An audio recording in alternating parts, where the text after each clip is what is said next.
सुनेत्रा पवार खासदारकीचा राजीनामा देणार आहेत। एक महत्त्वाची बातमी, थोड्याच वेळात उपराष्ट्रपतींकडे त्या आपला राजीनामा सोपवणार असल्याचं कळतंय।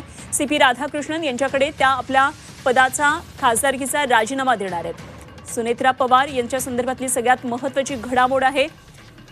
उपराष्ट्रपतींकडे आपला खासदारकीचा त्या राजीनामा पाठवणार आहेत। त्यामुळे सुनेत्रा पवार यांचा हा राजीनामा दिल्लीमध्ये पोहोचला की इकडे उपमुख्यमंत्री पदाची शपथ त्या घेणार आहेत। उपराष्ट्रपतींकडे आपला राजीनामा सोपवणारे सुनेत्रा पवार खासदारकीचा राजीनामा देणार आहेत। या क्षणाची महत्त्वाची आपण ही घडामोड पाहतोय।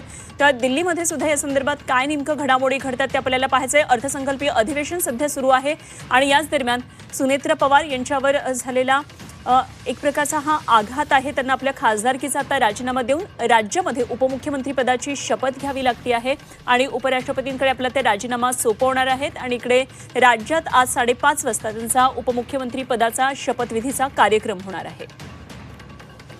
तर या संदर्भात पुढे महत्त्वाची बातमी, उपमुख्यमंत्री पदासह आणखी एक जबाबदारी सुनेत्रा पवार यांच्याकडे असणार आहे। राष्ट्रीय अध्यक्षपद सुद्धा सुनेत्रा पवार यांच्याकडेच राहणार आहे।